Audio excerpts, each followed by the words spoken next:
ꯃꯌꯥꯝ ꯂꯣꯏꯔꯦ ꯁꯤꯗ ꯂꯩꯔꯦ ꯑꯗꯣ ꯑꯩꯅ ꯇꯦꯡꯀꯣꯠꯇ ꯍꯩꯔꯤꯕ ꯆꯥꯁꯤ ꯏꯆꯥꯅꯨꯄꯥꯒꯤꯅꯦ ꯑꯗꯣ ꯃꯥꯗꯤ ꯁꯥꯏꯗ ꯍꯥꯏꯒꯠꯂꯦꯕ ꯑꯩꯅ ꯈꯔ ꯊꯨꯅ ꯏꯪꯅꯕꯅ ꯇꯦꯡꯀꯣꯠꯇ ꯍꯥꯞꯄꯅꯦ ꯄꯨꯈꯝ ꯑꯆꯧꯕꯒꯤꯁꯤꯅ ꯗꯥꯕꯨꯒꯤ ꯂꯩꯔꯦ ꯑꯗꯨꯒ ꯁꯤꯁꯤꯅ ꯏꯃꯥ ꯏꯆꯥꯒꯤ ꯑꯩ ꯇꯜ ꯑꯅꯤꯅꯦ ꯃꯥ ꯆꯥꯛꯀ ꯑꯦꯛꯀ ꯆꯥꯅꯤꯌꯦ ꯑꯗꯨꯗꯨꯒꯤ ꯑꯩꯅ ꯁꯨꯃꯥꯏꯅ ꯆꯥꯛ ꯇꯧꯕꯤꯔꯦ ꯃꯄꯥꯗꯤ ꯌꯦꯔꯨꯝ ꯑꯐꯨꯠ ꯆꯥꯔꯣꯏꯌꯦ ꯃꯥꯏ ꯇꯜ ꯑꯍꯨꯝ ꯒꯖꯔꯒ ꯌꯦꯔꯨꯝ ꯉꯧꯕ ꯑꯃ ꯍꯋꯥꯏ ꯌꯦꯔꯨꯝ ꯃꯌꯥꯝ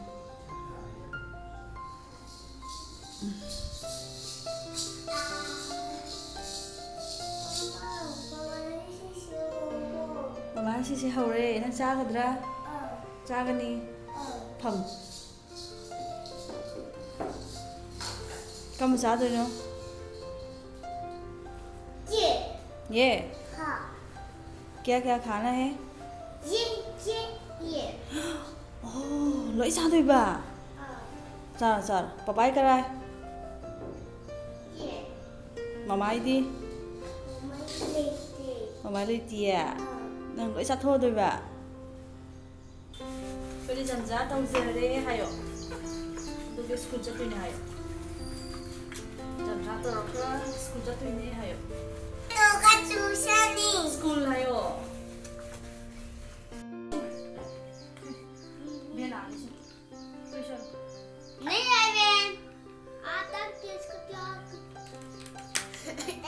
Help me Help me Help me Help me Help me Help me! Help me! Help me!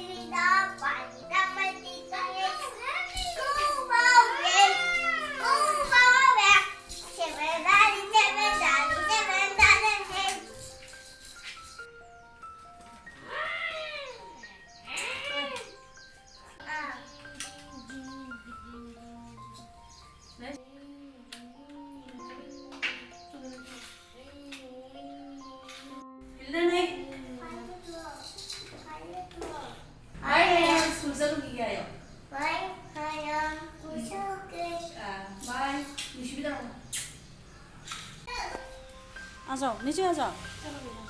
Ao. Vậy ý xài rồi đi ngặt trong nhiều lắm á. Về đây được chưa?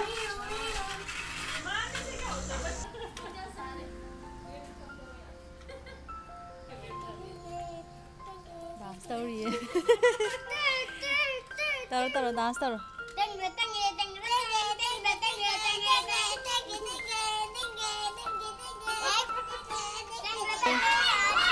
Bên nào đi? Rục ra. अंदर आ गया. जाओ. चलो.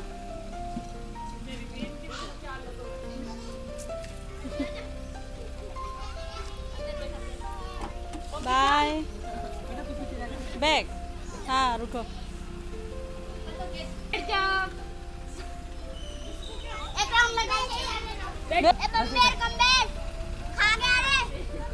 हाँ bye मिशी भी हो bye bye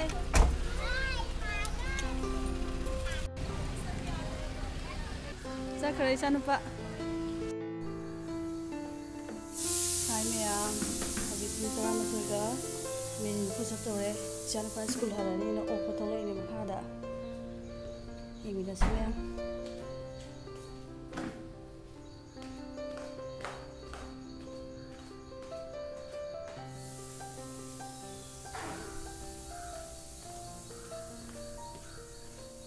सी हैनो पाबीजे याम चावने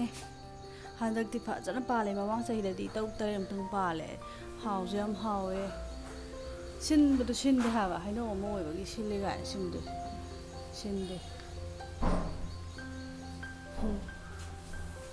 इनगो लेसे हले तो आदे बेन अंगौबम लाइजे चानुपागी स्कूल बेन होमवर्क तो दिया दे स्कूल चके दी हाय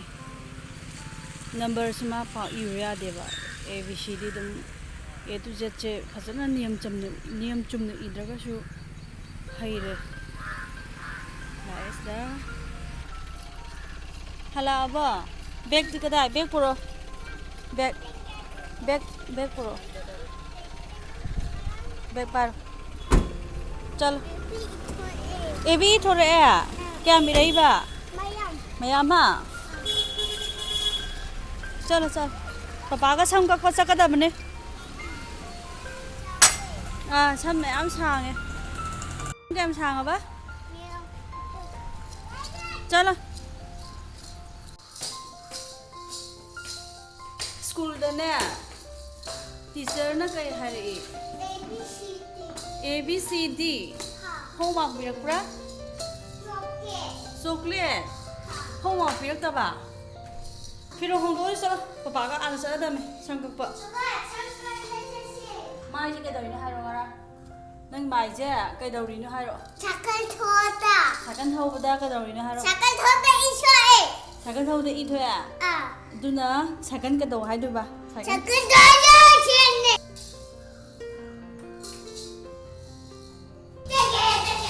चलो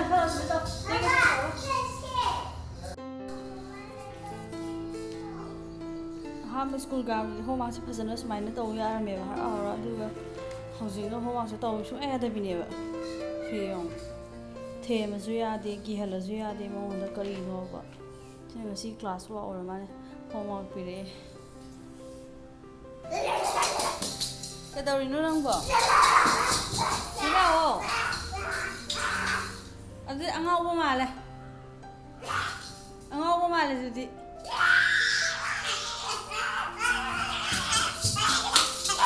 ngọc sao đó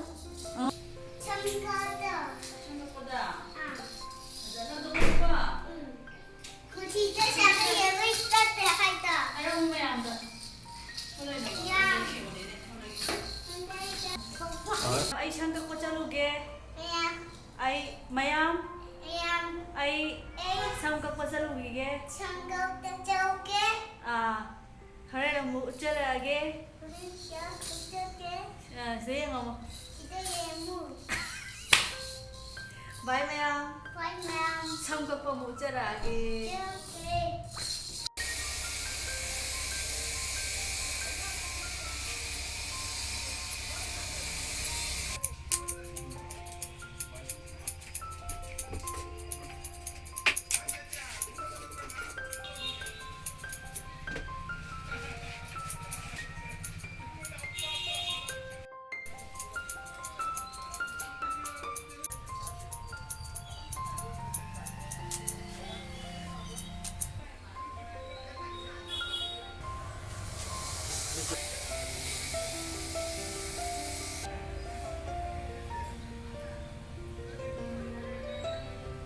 उसको काट के हटाना है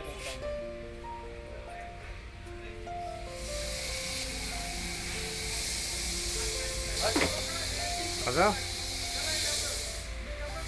बजर है नहीं रे वाह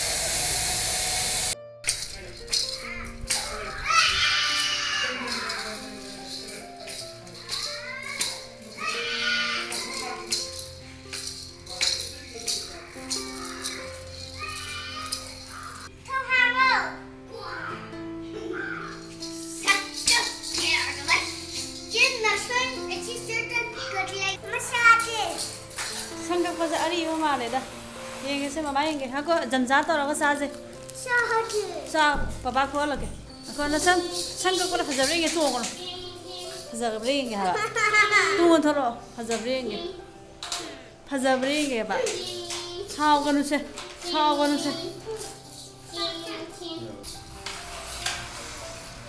मैम इरुसु थोपी माजे ngसाई स्कूल चट्रिङदा बदि बुझादिबनेबा सम तौबगी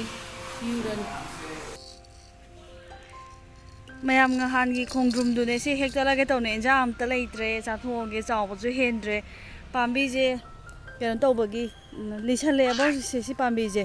यंग तो मखो असोन गासे मरना अमता यावद्रबने साकता ngaरबने लसलकपगी लोय पटले नहान पालौबा सिजु पटले याद्रे असिजु पट खरे तुसिदा अमा पालौबदु अमरक्ता अमा पाली खर चावबा मा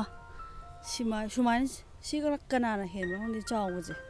ꯑꯗꯨ ꯁꯤ ꯍꯦꯛꯇꯔꯅꯦ ꯁꯤꯁꯨ ꯄꯠꯂ ꯑꯝꯇ ꯆꯥꯕ ꯌꯥꯕ꯭ꯔꯥ ꯌꯦꯡꯉꯒꯦ ꯃꯃꯥꯡꯗ ꯍꯦꯛꯈꯤꯕꯁꯤꯡꯗꯨꯗꯤ ꯁꯤꯗꯒꯤ ꯍꯦꯟꯅ ꯆꯥꯎꯋꯦ ꯌꯥꯝ ꯁꯥꯡꯉꯦ ꯑꯗꯣ ꯁꯤ ꯍꯦꯛꯇꯠꯂꯒꯦ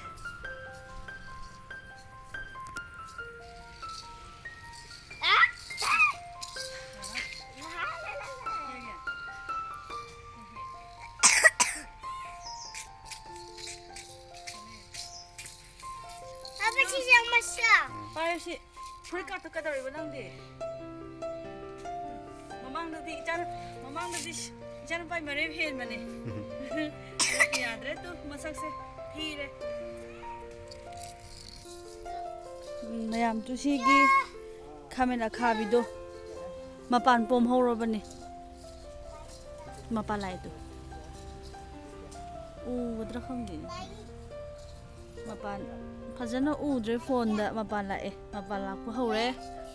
ꯇꯤꯜ ꯑꯃꯁꯨ ꯆꯥꯕꯤꯔꯤ ꯁꯤꯗ ꯃꯄꯥꯟꯁꯤ ꯄꯣꯝꯃꯦ ꯄꯥꯜꯂꯛꯑꯅꯤ ꯇꯤꯜ ꯂꯣꯏ ꯆꯥꯊꯣꯛꯑꯦ ꯑꯣ ꯀꯌꯥꯝ ꯍꯥꯎꯕꯖꯥꯠꯅꯣ ꯈꯪꯗꯦꯍꯦ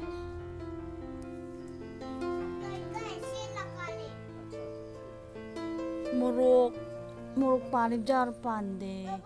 ꯁꯤꯁꯦ ꯃꯃꯥꯡꯗ ꯇꯤꯟ ꯇꯥꯗꯅꯀꯣ ꯑꯩꯅ ꯂꯣꯏꯅ ꯊꯨꯗꯦꯛꯈ꯭ꯔꯃꯦ ꯑꯗꯨꯒ ꯁꯤ ꯆꯣꯡꯈꯠꯂꯛꯄꯗꯅ ꯐꯖꯅ ꯄꯥꯜꯂꯛꯏꯁꯦ ꯊꯨꯗꯦꯛꯈꯤꯕꯩꯅꯦ ꯑꯩꯅ ꯑꯗꯨꯃꯥꯏꯅ ꯂꯣꯏꯅ ꯀꯨꯔꯨ ꯇꯥꯁꯜꯂꯒ ꯃꯁꯤꯗꯤ ꯌꯥꯔꯔꯣꯏꯅꯅꯦ ꯊꯨꯗꯦꯛꯈ꯭ꯔꯦ ꯑꯗꯨꯒ ꯁꯨꯃꯥꯏꯅ ꯂꯣꯡꯊꯣꯔꯛꯑꯒ ꯃꯄꯥꯟ ꯁꯥꯔꯛꯑꯦ ꯄꯥꯟꯒꯗ꯭ꯔꯥ ꯈꯪꯗꯦ ꯇꯤꯟꯅ ꯌꯣꯝꯃꯦ ꯍꯋꯥꯏꯒꯁꯦ ꯍꯦꯛꯇꯠꯂꯒꯦ ꯁꯤꯗꯁꯨ ꯂꯩꯔꯦ ꯇꯤ ꯈꯔ ꯄꯤꯛꯑꯦ ꯑꯗꯨ ꯇꯤꯟꯅ ꯌꯣꯝꯃꯦ ꯆꯥꯝꯊꯣꯛꯑꯒ ꯆꯥꯕ ꯌꯥꯒꯗ꯭ꯔꯥ ꯌꯦꯡꯒꯦ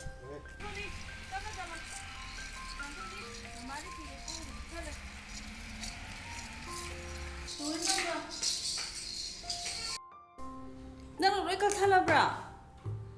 ꯃꯃꯥ ꯇꯧꯒꯦꯁꯦ ꯌꯥꯔꯔꯣꯏ ꯍꯥꯎꯔꯔꯣꯏꯕ ꯑꯗꯨꯗꯤ ꯌꯥꯔꯦ ꯍꯣꯏ ꯀꯨꯝꯊꯔꯣ ꯌꯥꯔꯦ